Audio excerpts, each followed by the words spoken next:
Good morning, everybody. This meeting is called to order. Ms. Trobman, has anyone signed up for public comment?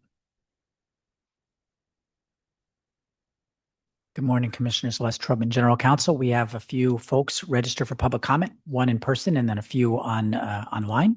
First, we have Alyssa Johnson. Ms. Johnson, if you could come on up, introduce yourself and begin.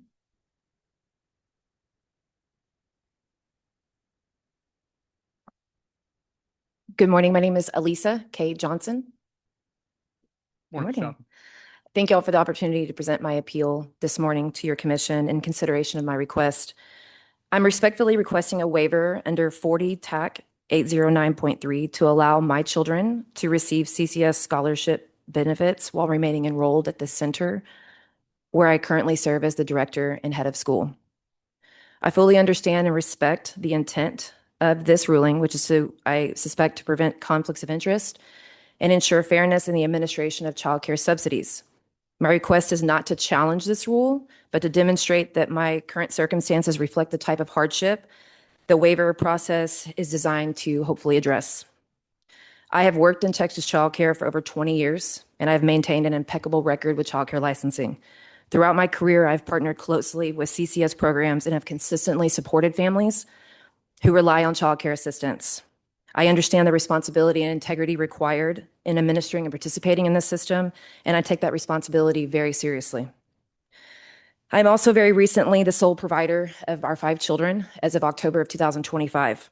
Their father is currently serving a 6-year prison sentence, and this places full financial and logistical responsibility on myself. I work long hours, as you can imagine, as a director of a child care center, often 12 hours per day, in order to maintain stability of my center, but also maintain the responsibilities for my family. My 3 youngest children, ages 2, 7, and 9, have attended the center since they were 6 weeks old.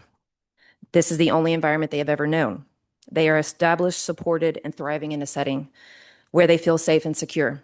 Additionally, they currently receive weekly therapy in the form of counseling, which is an important part of maintaining their well-being and emotional stability during a very difficult time for my family.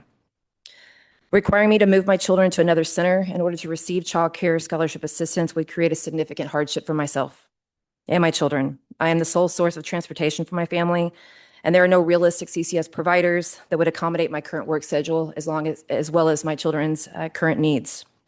Transportation limitations and the needs of multiple children while maintaining continuity of care. A relocation would disrupt not only their daily routine, but also our entire emotional stability and assistance to consistent support services. I want to be very clear that this request is not about privilege or convenience. This is about necessity of the well-being of my children. I am fully willing to comply with any safeguards the Commission decides to impose, as well as any additional oversight or separation of particular responsibilities or any other conditions that are deemed appropriate by this Commission panel. Given my professional history, my commitment to compliance, and my longstanding partnership with CCS, I would not make this request if I believed it compromised the integrity of the program. I respectfully ask the Commission to consider my circumstances in full and grant a waiver that allows my children to remain in a stable, consistent, and supportive environment while I continue to work and provide for my family and the children that I serve in my community. Thank you for your time and thoughtful consideration. Very good. Ms. Johnson, I have a quick question. For just as a resource. Yes, sir. Could you give us an idea about what mechanically that waiver is that you're requesting? So I'm expected to choose, how I understand it, because I serve as the director of the center, that I would not be able to keep my children in the center where I'm at. So therefore, the option would be to relocate my children in order to receive this financial assistance. Okay. Thank you very much for that. Yes, sir. For adding. Appreciate it. Commissioners, any other questions? No, thank you for your testimony. I appreciate you very much. Thank you, Ms. Johnson.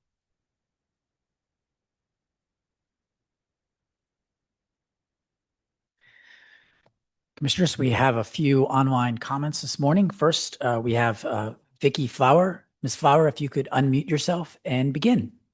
Thank you very much. Is my volume good? It's great. Go ahead. Wonderful. Thank you. Good morning, Commissioners. My name is Vicki Flower, and I'm here as a citizen affected by the business conducted here. Today is decision day. After nearly a year, our case is now before you. I'm not here to relitigate it, of course, no. That time has passed. For us, the only thing left now is to wait for the decision. My loved one's journey to this day has been fraught with frustration and deep disappointment in a legal process that claims it can be navigated without an attorney. To date, that might be one of the biggest misconceptions we've experienced so far. One transaction after another was a slip here, a remark there, but we have to give the employer a chance type of comments when we ask why we have to reschedule. You have to fill out this form, but no, we won't tell you its contents. You have to wait for the mail. Have we been disgruntled? Absolutely. How could you not be? The system is not friendly. Do we blame the people within the system? Maybe a little. Some brown bag luncheon learns about the history of labor law and the definition of due process might be a good start. These concepts seems more an idealistic construct than much else within TWC. But honestly, mostly no, we do not blame the people. It is clear, having been through it, that the system itself is what needs care, that the immense burden of serving so many people has gotten the best of it. Even our frustration. I remain a compassionate person, fully aware, having worked in a bureaucratic environment before myself, that scaling effective process is hard. That's just straight out hard. I get that. What I don't get, though, is how attendance has become more important than case merits in this environment. How the staff seems dissociated from the legal constructs that created TWC in the first place. How individuals with a law degree can make the rulings they do, knowing full well that not all participants have a clue about what is going on. Here are the real stats. Nationally, over 50 million people are eligible to apply for unemployment after losing their jobs each year, and barely 11 million of them do. Are we pretending they don't want or need their money? I mean, 40 million people drop off of a system and what? Did they get all employed? All of them? No, we can't pretend that. The data doesn't support the fantasy. The system is notoriously hard to enter, hard to win, even when you have a completely valid legal case. The only question now is what are we going to do about it? It's a miscarriage of justice to do nothing, and frankly, I'm not the type.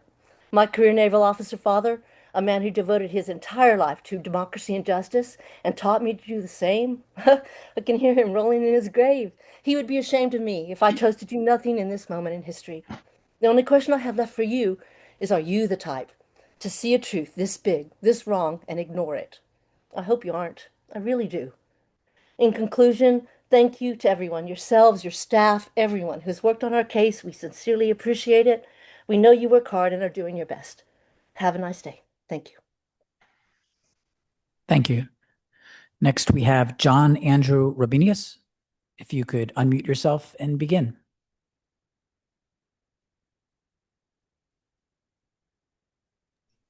Good morning. Can you hear me okay? Yes, we can. And my name is John Andrew Rabinius.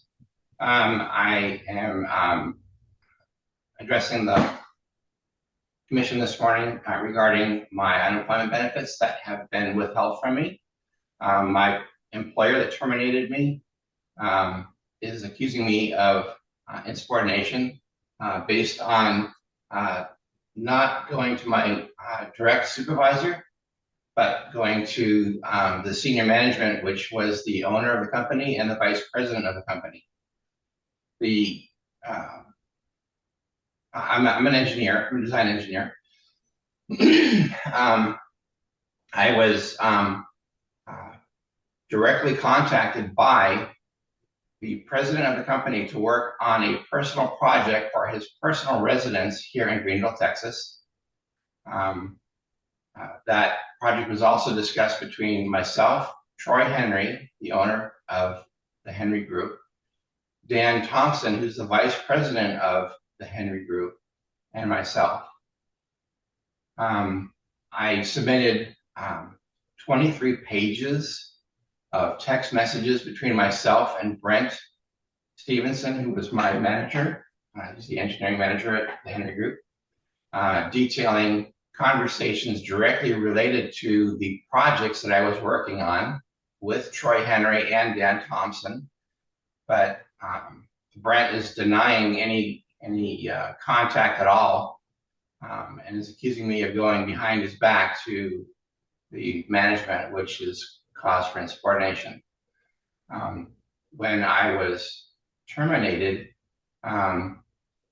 Brent Stevenson came into my office and tried to force me to sign a written warning that I had gone behind his back to senior management.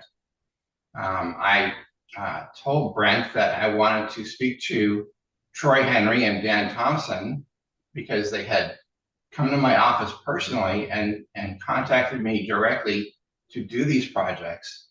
And Brent was fully aware of those projects.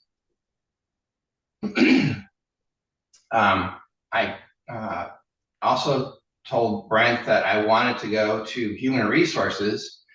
As outlined in the employee handbook, the Henry Group has an open door policy stating that if I have any problems, I'm to go to my direct manager, which would be Brent Stevenson. If the problem wasn't resolved, I was to go to senior management and human resources.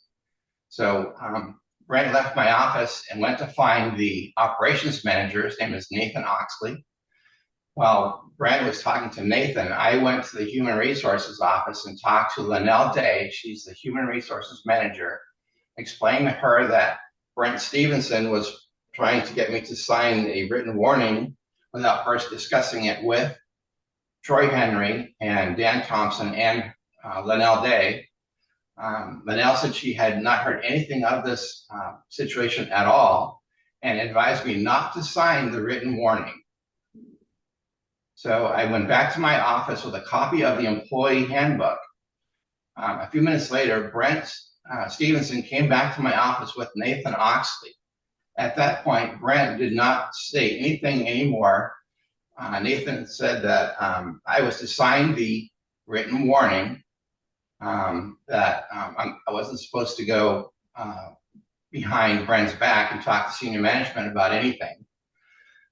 I told Brent and Nathan that according to the employee handbook, which has an open door policy clearly described in the handbook, that I was supposed to have the opportunity to talk to senior management and the human resources department.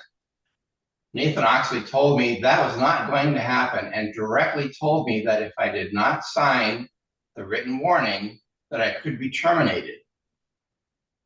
So at that point, Nathan Oxley said that Texas was a right to work state and I could be terminated from my employment with no reason. So I said, I'm not going to sign it until I talk to Troy and Linnell Day, the human resources manager. At that point, Nathan Oxley said, okay, you're terminated, effective immediately.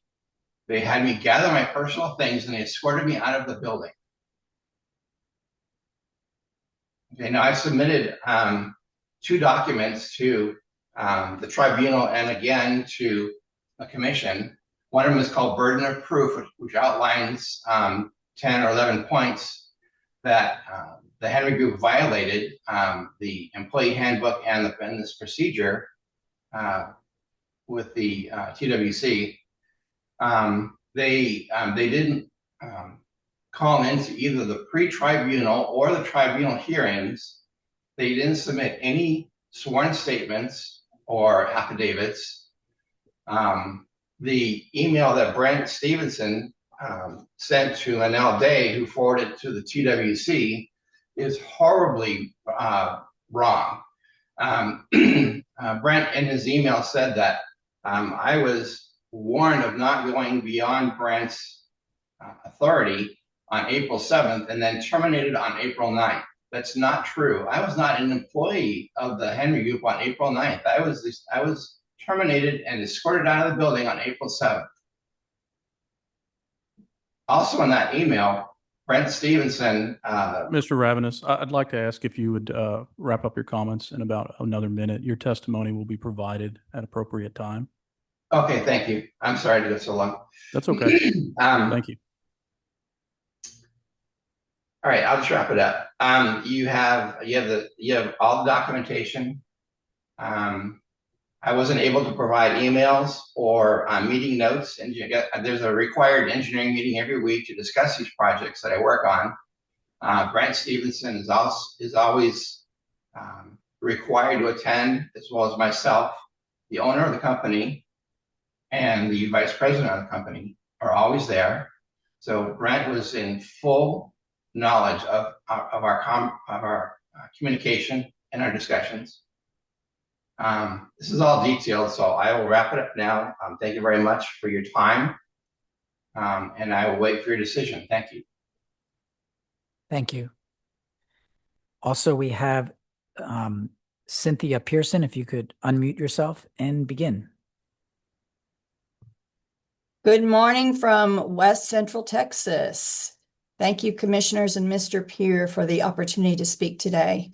My name is Cynthia Pearson, and I'm the President and CEO of the Day Nursery of Abilene, a 50-plus year nonprofit early childhood education provider serving primarily low-income working families in Abilene and surrounding communities. We provide care for 600 children in 4 licensed TRS 3- and 4-star rated centers, and prior to a month ago, 303 of those children were enrolled through Child Care Services scholarships. Over the past month, 55 children have been dropped, with very few reinstated so far. That's a drastic change with real consequences for real families trying to work, real children, and real providers operating on a very tight margin already. What we do is often referred to as heart work, and it is also hard work. Several members of our leadership team provided public testimony at last month's Workforce Solutions Board meeting, sharing the challenges our directors and centers face. We also have had more than one face-to-face meeting with the local child care contract staff, yet barriers remain. We had these meetings in order to continue to try and resolve issues at the lowest level possible. Families often struggle just to get on a waiting list, and communication with local Workforce Solutions offices is inconsistent at best. Clear and consistent communication with providers must be a top priority, because providers are the front line for supporting families and children. The KinderConnect system has created operational challenges. It is truly a broken system that we must work through. We don't have a choice, as you heard during public testimony just last week. Training and guidance for providers has been minimal at best, leaving us to navigate links or call support numbers, many outside of Texas. One that I recall was in Ohio. Attendance tracking is now interfaced through KinderConnect with childcare software such as Brightwheel, Lilio, and ProCare, which is great. With TWC's IT resources, there should also be an interface for NOAs to automate agency revenue to flow automatically through these childcare software programs, which is set up to handle that. This would allow the automated interface of childcare services portion as agency revenue streamline administrative efforts and also improve accuracy. I made this suggestion with the TWC CFO during a Zoom call earlier this year with more than 400 providers in attendance. The focus of that meeting was for providers to engage regarding the issues with KinderConnect and in light of addressing any potential fraud concerns that occurred outside Texas and how we could combat those internally. After that, our governor put out a letter that fraud rates in Texas were less than 1%. And I know that you all have been further addressing any potential risks. Better automation of these systems and providing more training with providers would help, I believe. Another practical improvement would be assigning caseworkers by provider rather than alphabetically by family name.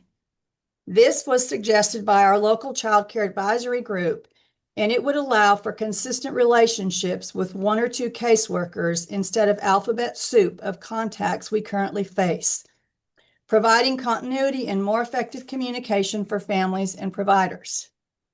Childcare is often referred to and called the workforce behind the workforce, yet we do not have a sustainable workforce ourselves. TWC should better support the childcare workforce by treating childcare as a priority or demand occupation in all workforce board areas, providing professional development and career pathways for early childhood educators, offering technical assistance to providers to reduce administrative burden, ensure timely, reliable funding so providers can operate sustainably, requiring that workforce center contractors focus their efforts on stabilizing and hiring specifically for the childcare workforce. I served on the 2022 Strategic Planning Work Group tasked by HB 619, which the requirement was to strengthen the childcare workforce. The group developed practical recommendations that remain relevant today. I encourage the Commission to revisit that work. Reagan Miller and her team are a viable resource, and they were present during those planning meetings. I also want to acknowledge the efforts of TWC past leadership.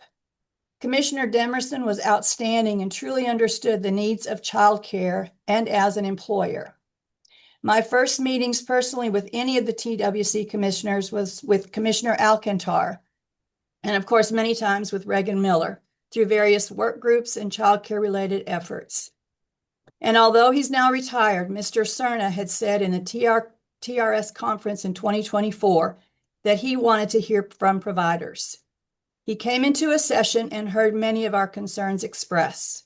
After he opened that door and we had issues with our TRS assessors in 2025, I called Mr. Cerna myself. I know that he was instrumental in ensuring concerns were addressed promptly so that we could get our reassessment scheduled and completed. In closing, the Child Care Services Scholarship Program is more than just a benefit to families. It is critical to the Texas workforce and our economy. As the head of the Houston Chamber of Commerce has stated, there is not an industry in any community that doesn't benefit from good child care. Investing in child care scholarships and the workforce that delivers them is truly an investment in Texas children, families, and our future. Child care funding is not just a major part of the TWC oversight, it is an investment in the future of our state and our nation. Thank you for your leadership and for considering the needs of families and providers across our state. The impact is endless and makes a difference, one child at a time. Thank you. We have Daniel Campos. Mr. Campos, if you can unmute yourself and begin.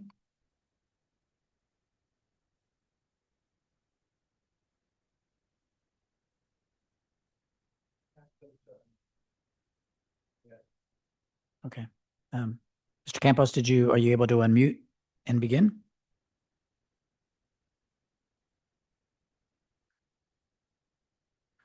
Okay, commissioners, those are the comments that we have this morning. Very good. Thank you, Les.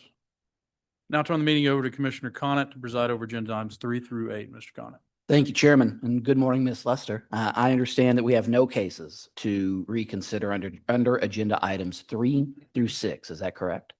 Good morning. That is correct. There are no cases to consider under agenda items 3 through 6. Very good. That brings us to consideration of wage claim cases under agenda item 7. We have no wage claim cases pulled for additional discussion on dockets 11 and 12. Is that correct? That is correct. There are no cases pulled for additional discussion under agenda items 7 for dockets 11 or 12, but you should have received the wage claim short form dissent list for dockets 11 and 12. I move that we accept staff recommendations on the remaining wage claim cases on dockets 11 and 12. I second the motion except for those cases which I am dissenting as reflected on wage claim short form dissent list for docket 11 and 12. I concur with the Commissioner's motion, except for the cases on which I am dissenting as reflected on wage claim short form dissent list for dockets 11 and 12. The motion passes with the exceptions noted. That brings us to agenda item 8 in consideration of unemployment insurance cases on dockets 11 and 12. Please proceed when you're ready. Thank you, Commissioner. Before we proceed with the pulled cases for dockets 11 and 12, I would like to make a motion to defer consideration of case number 3889465. This case is currently assigned to docket 12. However, after the case was placed on docket, we learned that suit had been filed in court. Because the case is at the motion for rehearing level, the suit removes jurisdiction from TWC. Therefore, I request that consideration of case number 3889465 be deferred to a future date. I agree. I also agree. Yeah, concur. You bet. Thank you. We will now proceed with the unemployment insurance cases pulled for docket 11. Case number 3674488, Commissioner Trevino. While the claimant filed a late appeal to the commission, this case involves a continued claim related to the claimant working as a marketplace contractor in self-employment. As such, there was no separation from employment and the continued claim should be voided. Deem the CAA appeal timely, set aside the AT decision, void the continued claim. The claimant's commission appeal should be dismissed. The claimant filed the appeal in question beyond the applicable deadline to be considered timely, and there are no good cause exceptions to the timeliness rules. We should therefore dismiss the claimant's CA appeal and leave the underlying AT in full force and effect. Untimely claimant Rule 16, petition to reopen, voluntary leaving, overpayment. We should resubmit this case to summarize the entire record so we can better analyze whether the merits affect the timeliness issues.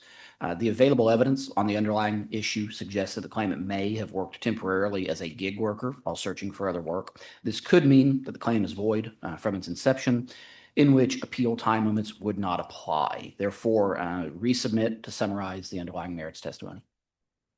Ma'am, I'll agree with Commissioner Connett. We will resubmit the case. Case number 3674907, Commissioner Trevino. The decision should be modified. I agree that the claimant established good cause for missing AT2 due to not receiving the hearing notice in the mail.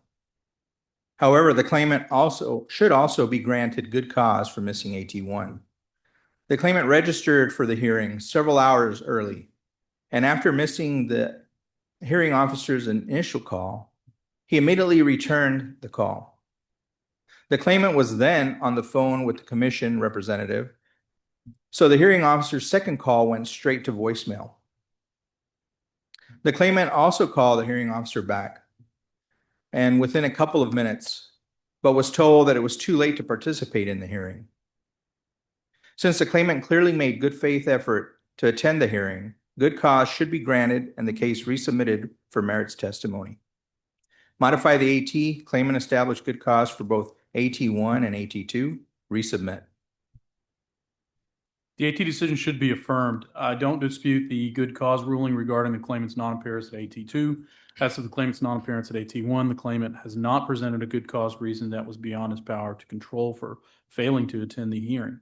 Accordingly, the claimant did not have good cause for his non-appearance at AT1.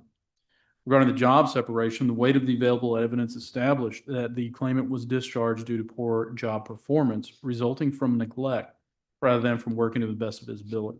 We should therefore affirm the AT decision. The claimant had good cause for missing AT2. The claimant did not have good cause for missing AT1, misconduct, no chargeback.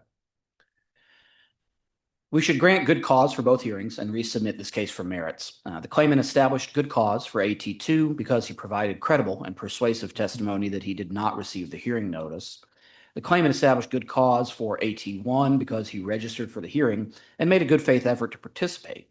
The claimant quickly called TWC after he missed a call from the hearing officer, and the delay which resulted was outside of his control. Modify the AT, good cause for AT1 and AT2, resubmit. We will resubmit the case. Case number 3699955, Commissioner Trevino. I agree that the claimant established good cause for failure to appear at the AT1 hearing.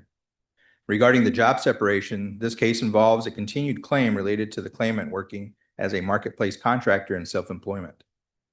As such, there was no separation from employment, and the continued claim should be voided. Claimant established good cause for AT1, set aside AT decision, void the continued claim.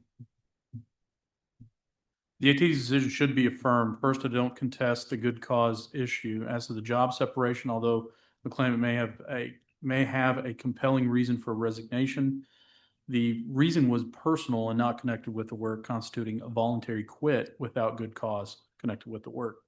We should therefore affirm the AT decision. The claimant had good cause for her non-appearance, voluntary leaving, overpayment. Good cause should be found and the continued claim should be voided. The claimant's honest reporting of gig work earnings should not trigger a new claim and result in the claimant being disqualified from the receipt of benefits.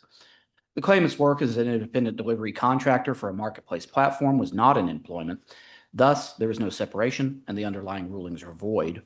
Set aside the AT, good cause, void the continued claim, no overpayment. Short form dissent. I have your short form dissent. Case number 3706818, Chairman Sparsa. The AT decision should be modified. The evidence in this case indicates that the claimant was removed from her position due to safety issues connected with her pregnancy. As such, the claimant should be qualified for benefits under a medical separation analysis. We should therefore modify the AT decision, no misconduct, no overpayment, MVI. The decision is not supportable whether the separation is viewed as a discharge or a quit. The employer discharged the claimant by removing her from an assignment due to safety reasons because of her pregnancy. The claimant provided credible firsthand testimony that she was removed from her assignment and was told to contact the employer after she gave birth. Therefore, the employer initiated the job separation due to the claimant's medical condition, and the claimant was not discharged for misconduct connected with the work. Reverse the AT, no misconduct, no overpayment. However, even if the separation is viewed as a quit, the claimant should be qualified for benefits. After the claimant was removed from her position, she was only offered positions that required a change from an overnight schedule that she had always worked to a daytime schedule. Therefore, if the separation is viewed as a quit since the claimant turned down positions that she was offered after she was removed from her position, the claimant had good cause connected with the work for quitting due to the change in her hiring agreement. Reverse the AT, no voluntary leaving, no overpayment. The claimant should remain disqualified. The claimant voluntarily resigned when she refused to accept a new work assignment due to lack of childcare and distance. The change in work hours and distance of the new assignment were not substantial changes in the claimant's hiring agreement because the claimant previously agreed to work according to varying client needs by nature of her employment scheme. Therefore, affirm the AT, voluntary leaving, overpayment. I'll support the chairman's remarks. Short form dissent, ma'am. I have your short form dissent. Thank you. Thank you. Case number 3732679, Commissioner Trevino. The decision is not correct. The claimant missed the AT1 hearing due to a delayed delivery of the hearing notice. The claimant was monitoring her mail at her address of record, and when she checked her mail the Friday before her Monday hearing, she had not received the notice. Then when she checked her mail again on Monday, she had received the notice for the hearing that was scheduled for earlier that morning. Since the claimant was monitoring her mail and did not receive the notice in time to attend the hearing, the claimant was prevented from participating in the hearing by circumstances beyond her control. The claimant has established good cause for her failure to appear at AT1, and the case should be resubmitted for merits testimony. Modify the AT, claimant had good cause for AT1, resubmit. Could you give me the number of this appeal? 3732679. Okay. The AT decision should be affirmed. First, the claimant's explanation for her non-appearance did not constitute circumstances beyond her power to control. As such, she did not have good cause for missing the AT hearing. As to the job separation, the available records indicate the claimant was on notice about the employer's policy on submission of documentation for absences. The claimant was given a week to provide the necessary documents for her absence and failed to do so. As the claimant did not follow the employer's policy, she was terminated for misconduct connected with the work. Affirm the AT decision, no good cause for the claimant's non-appearance, misconduct. Good cause should be found for the claimant's non-appearance at AT1 because TWC delayed in scheduling the hearing at issue. As such, we should resubmit this case to summarize the underlying merits testimony, modify the AT, good cause, resubmit. We will resubmit the case. One moment, please. We have two rationales for the good cause vote. The decision will need to specify a single rationale. Could commissioners please clarify your votes on the good cause issue? What are the two rationales it being employed? Commissioner Conant, you voted that it was TWC delay in scheduling the hearing that justified granting good cause. And Commissioner Trevino, you voted that because the notice was received late, that justified good cause. So scheduling the hearing versus late receipt of the notice. Those have traditionally been separate rationales by the commission. And so we need the same rationale, so we'll know which to specify when we write the decision. Okay, ma'am. I can go ahead and agree with Commissioner Conant. Thank you. TWC delayed the hearing. Thank you. Thank you. Case number 3748198, Chairman Sparsa. The AT decision should be reversed. The claimant was discharged after performing substandard work and violating the employer's zero tolerance policy despite warnings from her employer. Although the claimant denies this altercation, in testimony, the record indicates she massaged a coworker afterwards and described it as an incident. Messaged. Pretty sure that's messaged. I'm sorry. Messaged a coworker afterwards and described it was an incident. As such, her testimony should be given less weight. Having continued such actions, she mismanaged her position of employment, amounting to misconduct connected with the work. Reverse the AT decision, misconduct, no chargeback, impose adequate employer response. The decision is correct. The employer discharged the claimant, alleging that she was involved in a verbal altercation during which she intimidated a coworker. The claimant provided sworn firsthand testimony denying the allegations of misconduct, while the employer provided only hearsay testimony about the final incident. Additionally, the employer admitted that they had no reason to believe that the coworker's allegations over the claimant's. Therefore, the employer has failed to meet its burden of proof to establish that the claimant was discharged for misconduct connected with the work. Affirm the AT, no misconduct, chargeback. The claimant should be disqualified. The employer's testimony is substantiated by the claimant's evidence because the claimant submitted text messages indicating that she had an incident with the team member shortly before her termination. Modify the AT, misconduct, no chargeback, adequate employer response. Short form dissent, ma'am. I have your short form dissent. Thank you. Case number 3751106, Chairman Sparsa. The AT decision should be modified. The claimant was discharged due to poor job performance. However, in her fact-finding statement, the claimant stated that she had issues with her hands, and after coming back from the doctor, she was able to meet expectations. However, she further stated that she ended up hurting her hand again. As such, the claimant should continue to be qualified for benefits, but the employer's account should be protected under a medical separation analysis. Should therefore modify the AT decision, no misconduct, no chargeback, MVI.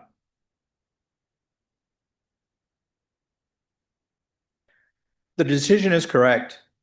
The employer discharged the claimant for failing to meet its performance expectations. The employer did not provide any evidence to establish that the claimant was ever able to consistently meet their production standards. Since the claimant never demonstrated the ability to consistently meet the employer's production standards, the claimant was discharged for reasons other than misconduct connected with the work. And I'll agree with Commissioner Esparza's.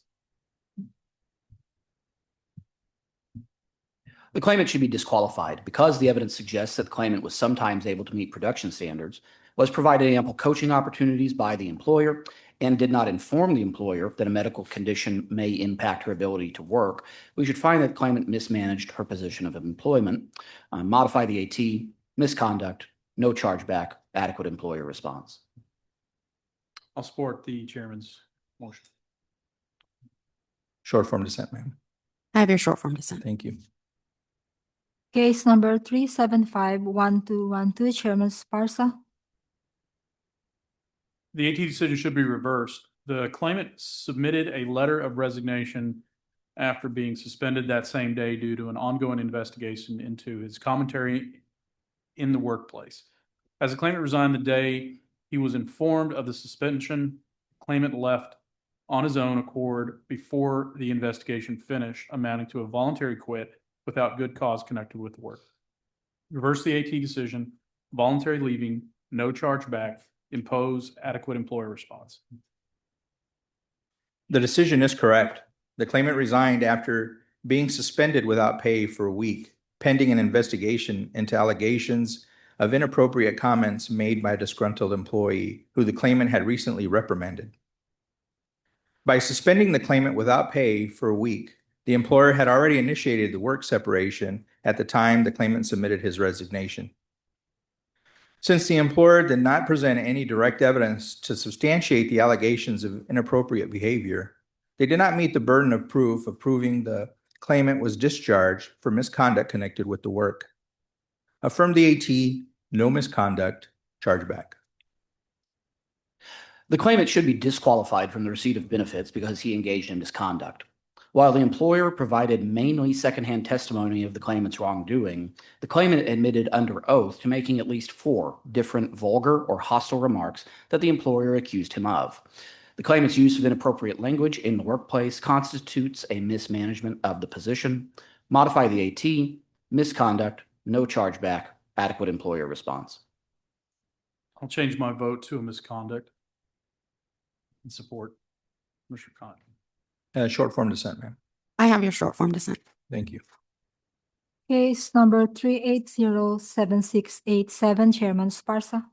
The AT decision should be reversed. The employer discharged the claimant for altering direct deposit information which resulted in over $10,000 to be rerouted to an unauthorized direct deposit account.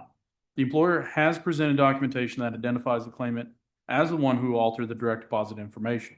Moreover, the employer stated that multi-factor authentication via phone would be needed to complete the act in question, which further enhances the credibility of its documentary evidence. As such, the claimant mismanaged her position of employment, which constitutes misconduct connected with the work. We should therefore reverse the AT decision, misconduct, no chargeback, adequate employer response. The decision should be affirmed. The claimant was discharged due to allegations that she changed employees' direct deposit information in the employer's system to direct funds to a different account. The claimant provided credible and consistent testimony denying the allegations of misconduct and testified that her supervisor had requested access to her computer in the weeks prior to her separation. The employer provided no direct evidence that the claimant had changed the information in the employer's system and did not investigate whether someone else could have accessed the information. Since the employer failed to provide direct evidence that the claimant had changed the information, and since her supervisor had access to the claimant's computer prior to the incident, the employer has failed to meet its burden of proving that the claimant engaged in misconduct connected with the work. Affirm the AT, no misconduct, chargeback. The claimant should be disqualified. For the narrow purposes of this unemployment insurance claim, the employer has presented sufficient evidence to rebut the claimant's firsthand denials. Modify the AT, misconduct, no chargeback, adequate employer response. Short form dissent, ma'am. Have your short form dissent. Thank you. Case number 3986046, Chairman Sparsa. The AT decision should be reversed. The claimant quit due to medical reasons. However, the claimant testified that neither a doctor nor therapist that he visited explicitly advised him to resign. Moreover, the claimant also provided testimony that he withdrew a transfer request because he thought it would be the best option at the time and was trying to make it work. Additionally, the employer's response to the claim explains that the claimant still had FMLA hours left to use, and the claimant quit right after management met with them to discuss an incident where the claimant confronted his supervisors in an unprofessional manner. In sum, the claimant initiated the job separation for reasons that did not constitute good cause connected with the work for quitting. We should therefore reverse the AT decision of voluntary leaving, reimbursing employer not billed, adequate employer response.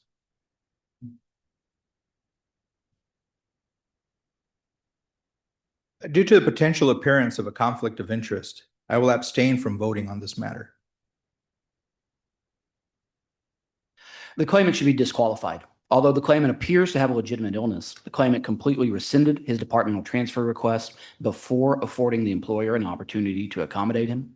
Moreover, only one out of the claimant's 5 accommodation requests was denied, the request for 4 weeks leave, because it was busy season and would have unduly burdened the employer. Since the employer granted the claimant various accommodations in good faith in an attempt to alleviate the claimant's medical issues, the claimant voluntarily left without good cause.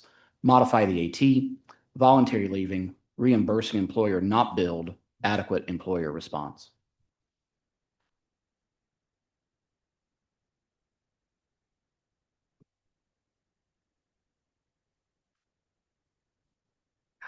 I would like to confirm your vote that the claimant is disqualified.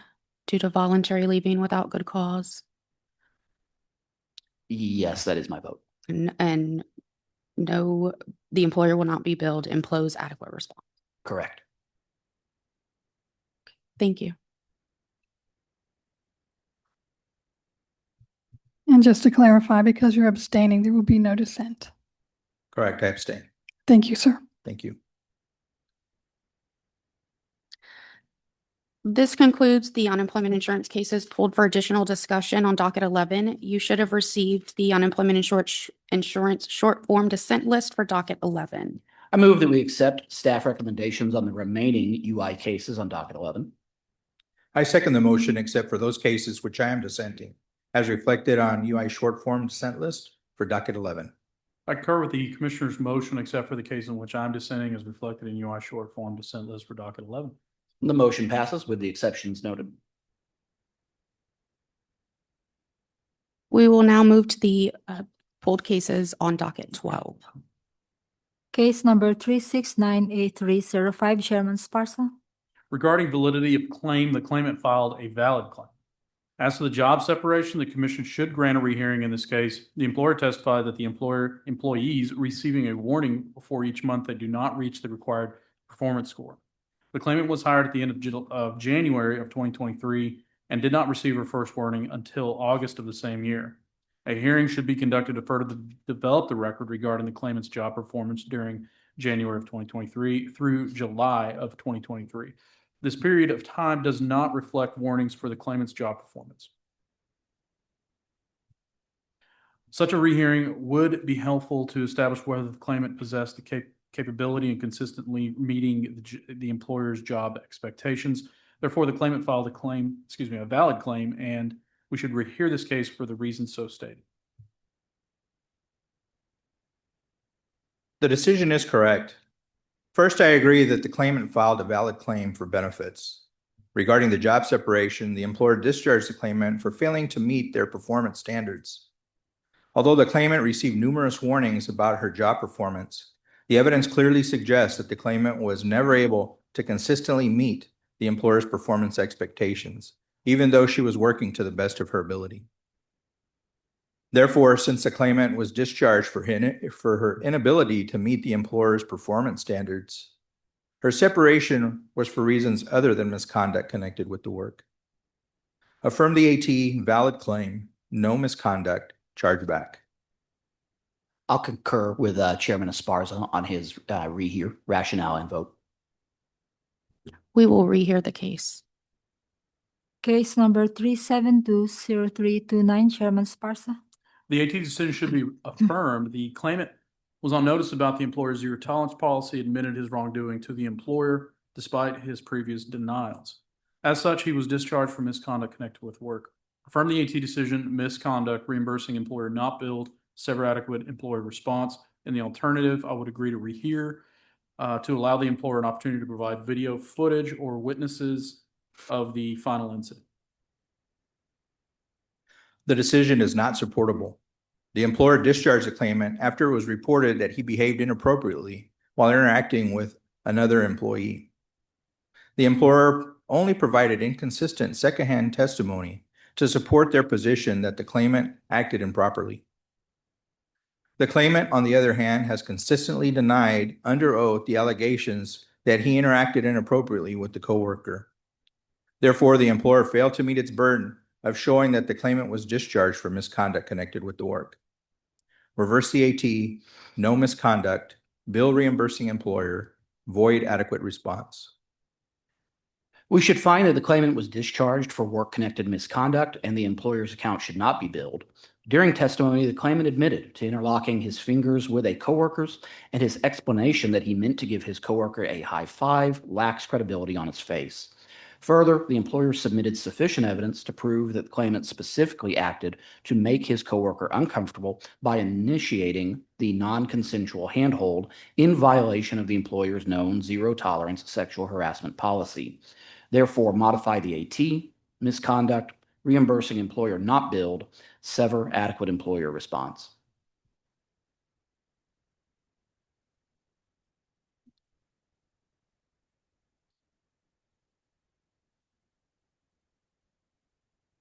We have a majority vote of misconduct, reimbursing employer not billed, sever adequate response.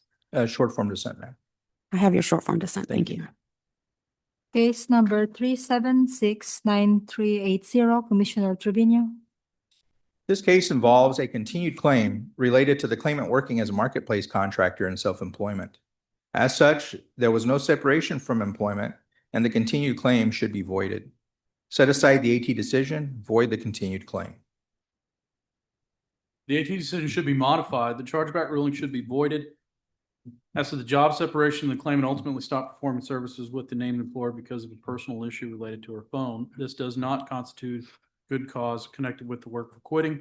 We should therefore modify the AT decision, voluntary leaving, overpayment, void the chargeback ruling, and correct the AT error. The claimant's work as a gig driver was not in employment, thus there was no separation. The claimant's honest reporting of sporadic gig work should not result in the claimant's disqualification. Therefore, set aside the AT, void the continued claim, no overpayment. Short form dissent. I have your short form dissent. Case number 3786052, Chairman Sparsa. The AT decision should be modified. The employer provided testimony that indicates the TWC employee told her that if the commission needed anything else, the employer would be called. The employer also testified that the employee told the employer that she would not be charged.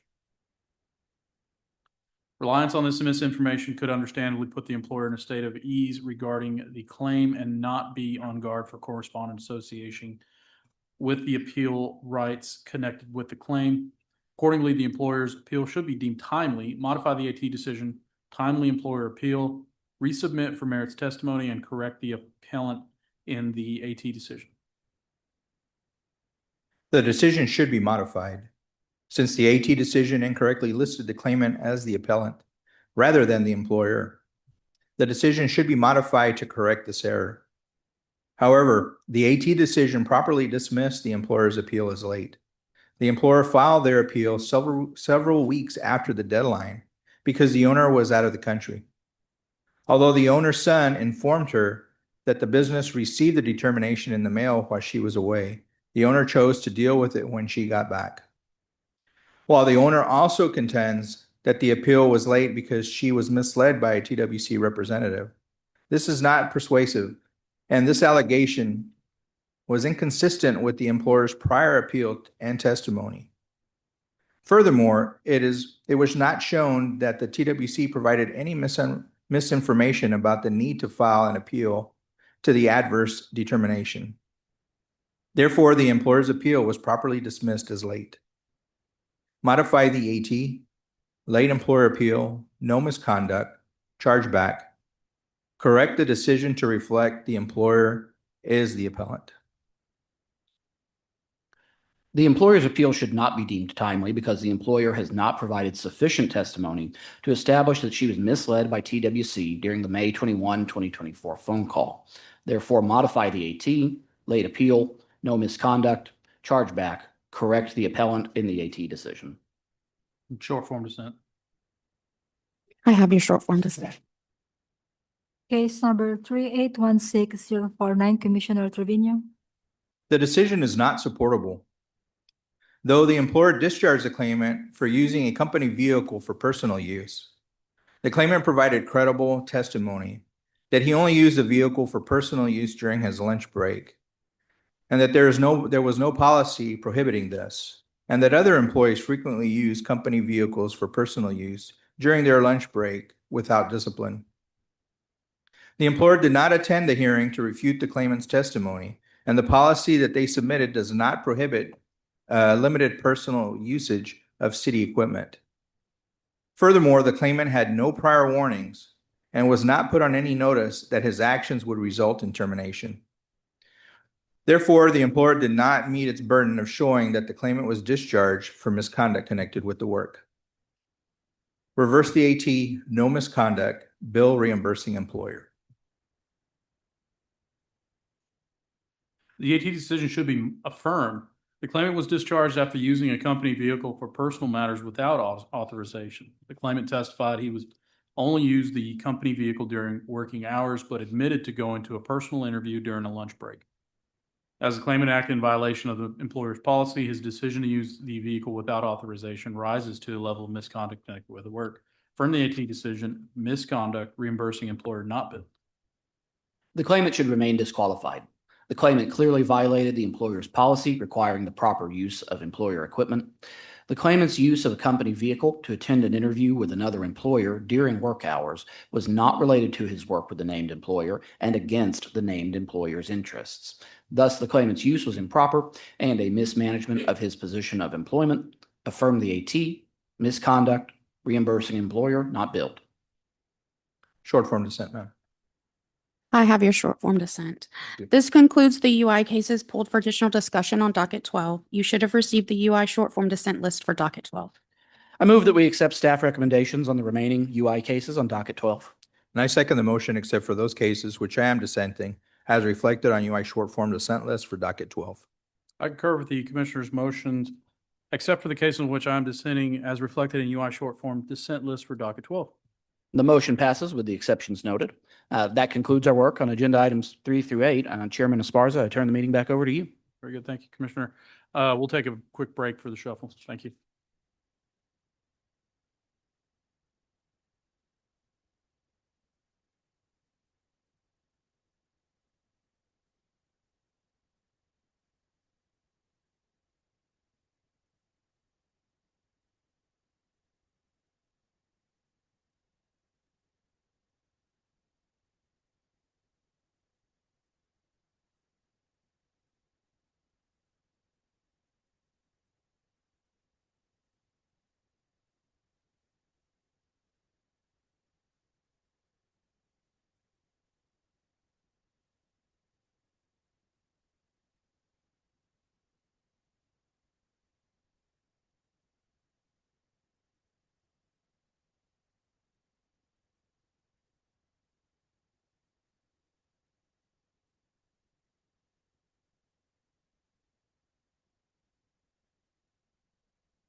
Let us continue. Agenda item 9 regarding the certification and recertification of community rehabilitation programs.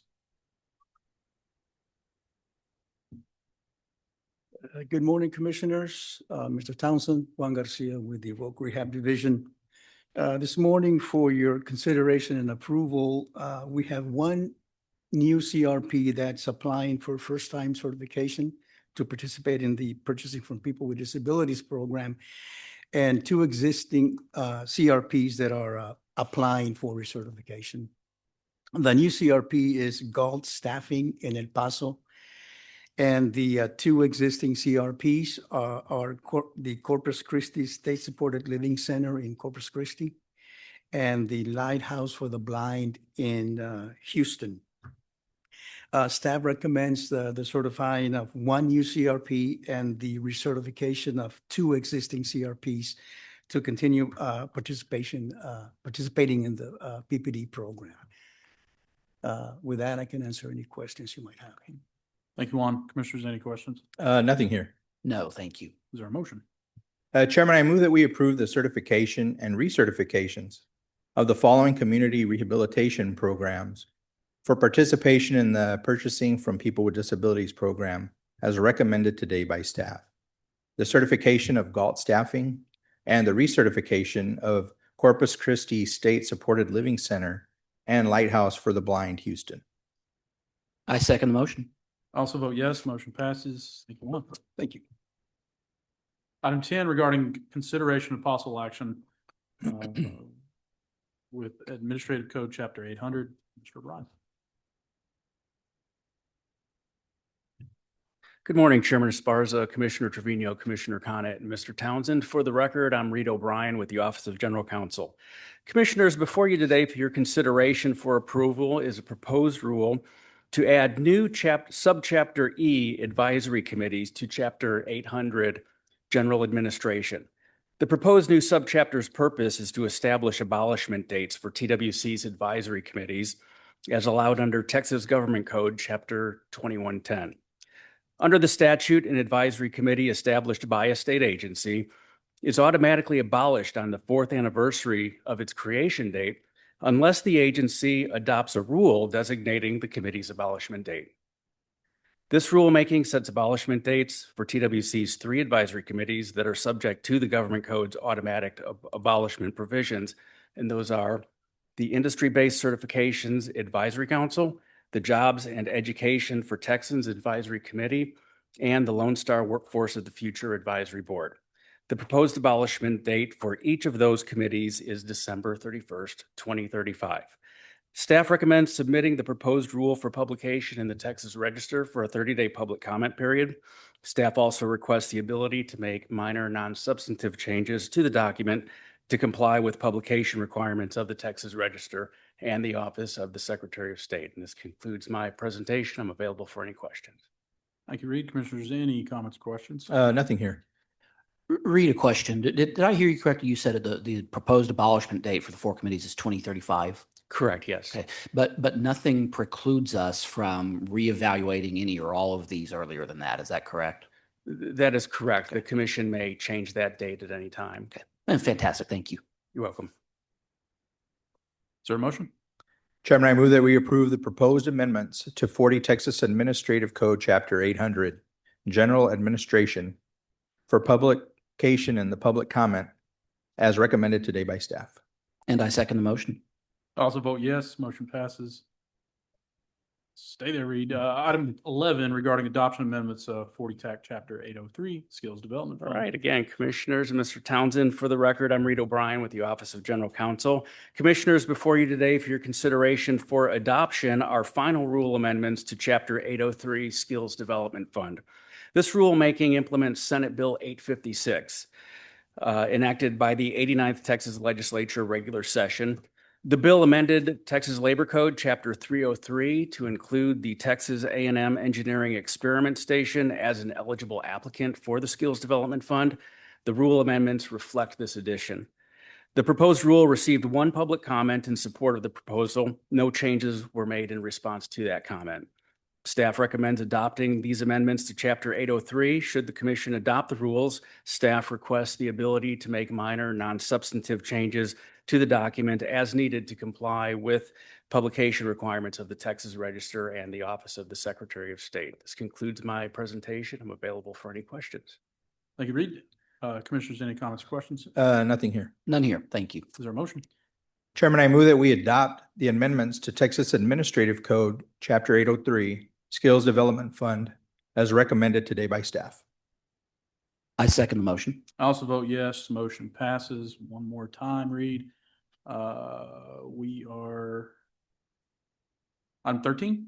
No, excuse me, item 12, regarding consideration possible action on 40 TAC Chapter 806. Is that right? Correct. Okay.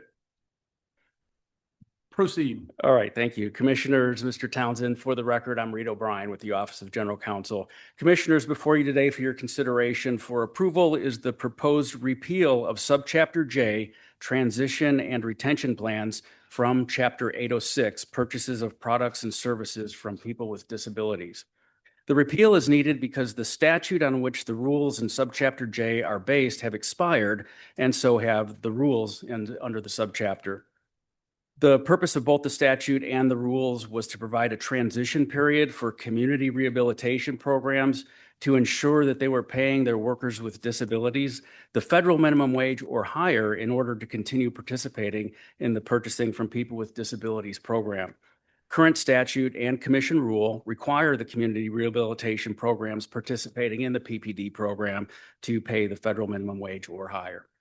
Staff recommends submitting the proposed rule for publication in the Texas Register for a 30-day public comment period. Staff also requests the ability to make minor non-substantive changes to the document to comply with publication requirements of the Texas Register and the Office of the Secretary of State. That concludes my presentation. I'm available for any questions. Great. Thank you, Reed. Commissioners, any comments or questions? None here. No, thank you. Is there a motion?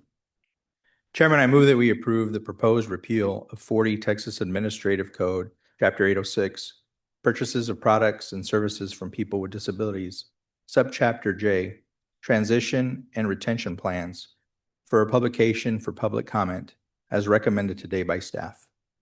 Second. I also vote yes. Motion passes. Okay, thanks, Reed. All right, thank you. Appreciate it. Item 13 regarding consideration and possible action regarding Adult Education and Literacy Advisory Committee membership. Good morning, Chairman Esparza, Commissioner Trevino, Commissioner Connett, and Mr. Townsend. For the record, Kathy Zarate, Workforce Development Division. Texas Labor Code, Chapter 315.005 and Texas Administrative Code, Rule Chapter 805.43 require that the Texas Workforce Commission establish an Adult Education and Literacy Advisory Committee. The advisory committee must not be composed of more than 9 members and must include at least one representative of the business community and one representative of a local workforce development board.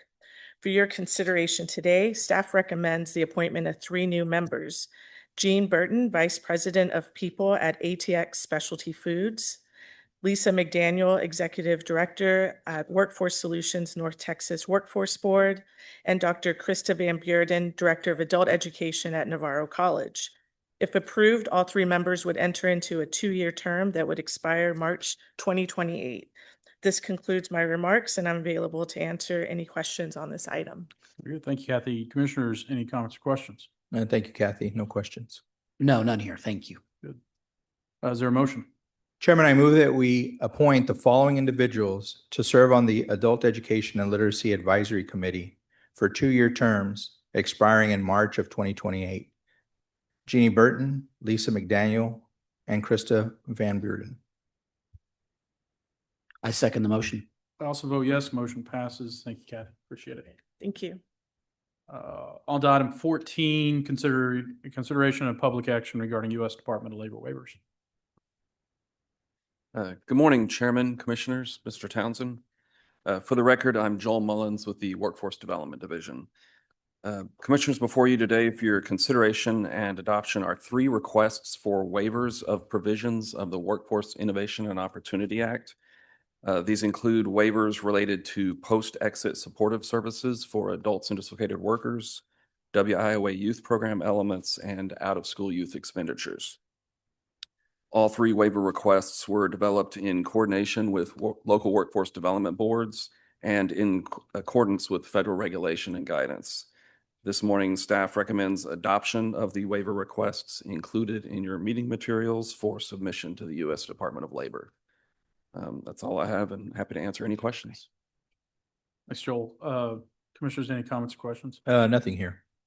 No questions, but I do want to say, Joel, thanks to you and Mary. I had a number of questions about the waivers, and y'all were incredibly responsive and helpful in responding to those. So thank you. I do look forward to being a part of developing the program elements that follow on after these waivers are hopefully accepted. So thanks for your good work. Yep. Same, Joel. Thanks for providing the information offline. I do have one. So the waivers, I have a question about this. The waivers that we are applying allows the boards to accept them or continue on. I think that's kind of what we covered, whether they hit all their 14 metrics of the list of 14 that you provided. Do we track any of the boards that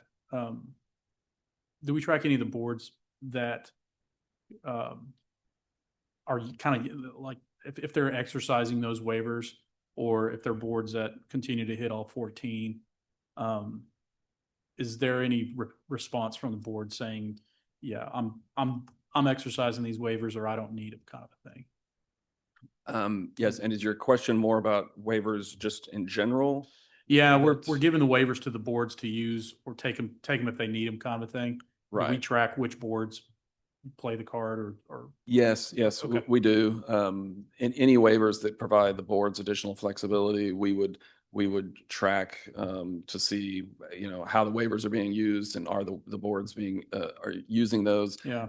DOL also requires us to submit some level of kind of performance information related to each of the waivers that they approve so that they understand how the waivers are being used and how they are impacting outcomes for our customers. Okay, thanks. We'll revisit that later then on kind of see where they land. So I appreciate that. Is there a motion? Or Commissioner, do you have any questions?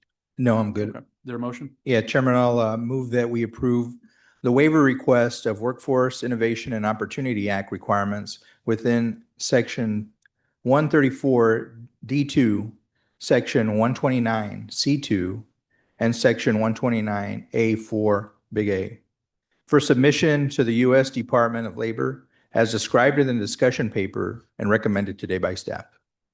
I second the motion. Also vote yes, motion passes. Thank you, Thank you. Joel. Item 15, regarding discussion, consideration, possible action for funds to local workforce development boards. Come on up.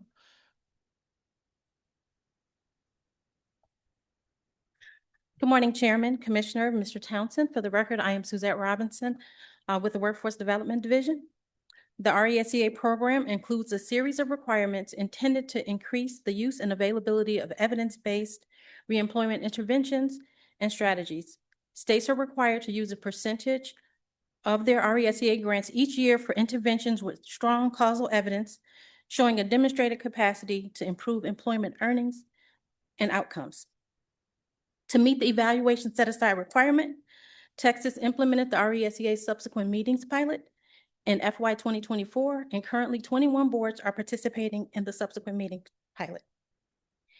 Before you today for your consideration is a discussion paper recommending approval of the distribution of RESEA funds to 6 additional local boards to join the subsequent meetings pilot for the remainder of board contract year 2026.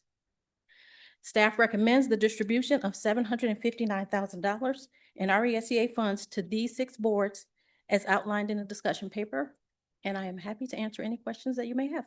Very good. Thank you, Commissioners. Any comments or questions? Just thank you, Suzette, and your team for the great work that you're doing in this program, helping the boards. Yeah, and I second the commissioner's thanks. Also, not directly on point, but want to take this opportunity to congratulate you and the team on RESEA receiving the 2025 Full Employment Award from the American Institute for Full Employment. That's a great milestone and a well-deserved recognition. Great. Definitely second that. Thank you. Is there a motion? Chairman, I move that we approve the funding distribution of RESEA funds to the boards for subsequent meetings pilot phase 1 as described in the discussion paper and recommended today by staff. Second. I also vote yes, motion passes. Thank you so much. Agenda item 16, local board nominees.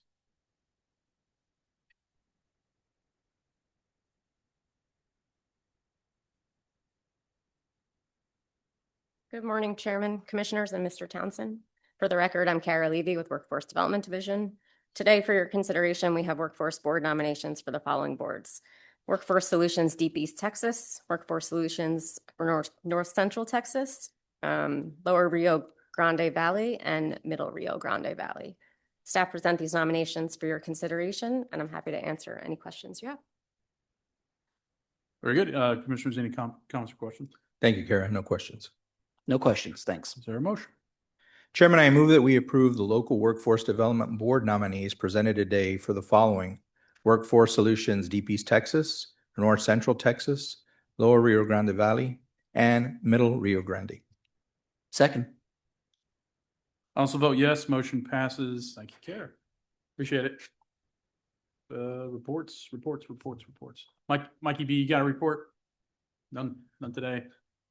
Randy, the executive director's report for item 22.